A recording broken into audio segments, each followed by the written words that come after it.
Vamos mergulhar hoje numa fábula que fala sobre aquele momento, sabe? Aquele ponto em que a nossa jornada interior finalmente nos prepara para o nosso verdadeiro chamado. Essa é a história de Kael e o chamado de Loma. Para a gente entender a história de hoje, a gente precisa encontrar o Kael, mas não o Kael do passado, aquele cheio de conflito, não. A gente encontra ele aqui, nesse momento. Já não é mais aquele leão do rugido impulsivo. Agora ele é um ser que finalmente aprendeu a alinhar aquela força imensa que ele tem com a serenidade. Ele está, enfim, inteiro.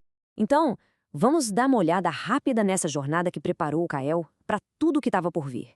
O caminho que o tornou inteiro. A jornada dele, nossa, foi cheia de encontros que mudaram tudo, né? Primeiro, teve a Mara, a giraça, que mostrou para ele que força de verdade não precisa de barulho, não precisa intimidar. Depois, com o Maute, o tigre, ele tentou buscar o silêncio e quase se perdeu nessa busca. Mas aí, foi lá no alto da colina, sabe? Diante da rosa e da pomba, que a ficha caiu, e ele encontrou o propósito dele na escuta. E tudo isso levou àquele momento do resgate da pequena Sophie, a girafinha. Foi ali que, pela primeira vez, a ação dele veio do coração e não mais daquele impulso de antes. E aqui, gente, está o ponto crucial. A grande virada do Kael não foi simplesmente controlar a força dele, foi muito mais fundo. Foi transformar a origem dessa força. Sabe, ela deixou de ser só uma reação ao que acontecia lá fora para se tornar uma expressão do que ele era por dentro. Uma força que nasce da escolha, da presença. É exatamente nesse estado, nesse lugar de inteireza, que um capítulo totalmente novo começa. Um chamado que não chega gritando, não. Ele vem na quietude de uma presença dourada. A chegada de Loma, a pomba dourada, o momento em que ela aparece é fundamental para entender tudo. Ela não surge para salvar o Kael de algum problema, não. Pelo contrário, ela se manifesta no exato instante em que ele se sente completo, logo depois daquele ato de pura coragem com a pequena girafa. Ou seja, a chegada dela não é uma interrupção, é uma consequência natural do novo estado dele. E o que a Loma diz para ele só confirma isso.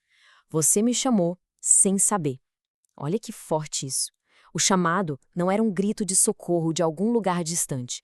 Era o eco da própria jornada dele. Ao se tornar verdadeiro, ao se alinhar com quem ele realmente era, o Kael, sem nem perceber, abriu o espaço necessário para esse chamado finalmente ser ouvido.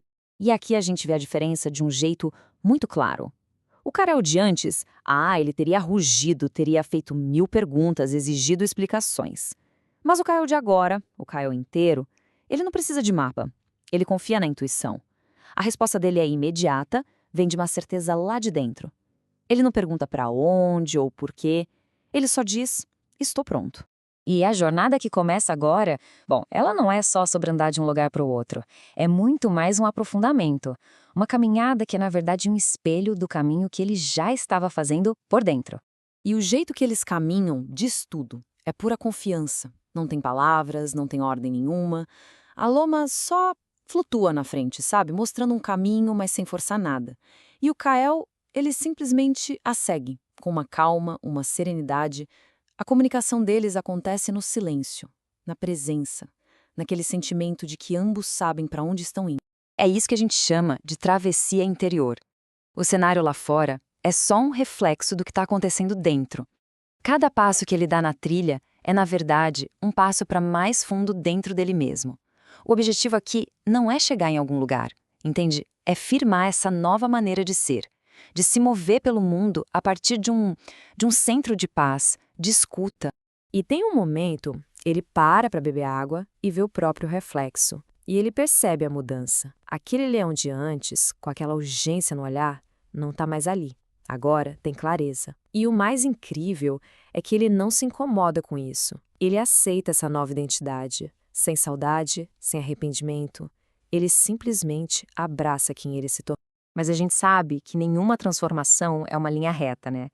E bem quando a paz parece total, o passado volta a chamar. Mas não como uma ameaça, e sim como um teste. O teste final dessa nova consciência. E esse teste vem como? Na forma de um grito. Um som que rasga o silêncio daquela caminhada. É a voz do Tagor, o papagaio, um eco direto do mundo que ele deixou para trás, daquelas dinâmicas antigas. Aquele grito reverbera dentro do Karel. Dá pra quase sentir os músculos dele tensionando, o coração vibrando diferente.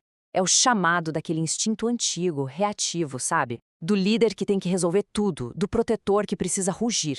É o conflito final. O leão que ele foi contra o ser que ele se tornou. O passado e o presente, ali, disputando o próximo passo. E agora, chega o momento da escolha. A hora em que toda aquela transformação deixa de ser teoria e vira prática. E essa é a resolução. Aquele impulso antigo, o rugido, ele ainda tá lá dentro. Ele treme, ele pede passagem. Mas o Kael aprendeu uma coisa nova e muito mais poderosa: a escuta. E ao invés de reagir, ele escolhe ficar. Ficar no seu novo centro. Ele não reprime o rugido, veja bem. Ele só escolhe não seguir esse caminho. E a ação dele confirma essa escolha. O próximo passo que ele dá não é na direção do grito para resolver o problema do Tagu. E também não é uma fuga. É um passo à frente, adiante, no caminho silencioso que a loma indicava. É um ato de pura confiança nesse novo jeito de ser. Um ato que é validado pela presença calma da pomba ao seu lado. E essa é a grande lição dessa história toda, né? A gente acha que o chamado vem quando a gente está pronto, como se fosse uma prova. Mas não. A prontidão aqui não é sobre técnica, é sobre ser autêntico. O verdadeiro chamado da vida não é uma meta para a gente conquistar. Ele simplesmente aparece, como uma consequência natural de quem a gente se torna. Ele se manifesta quando a nossa escuta interna fica finalmente limpa o bastante para a gente conseguir ouvir. Então, para a gente terminar, fica essa reflexão. No meio de tanto ruído do dia a dia, dos gritos do passado, das expectativas sobre o futuro, qual chamado silencioso será que já está aí, presente, só esperando que a gente se torne verdadeiro bastante para, finalmente, escutar?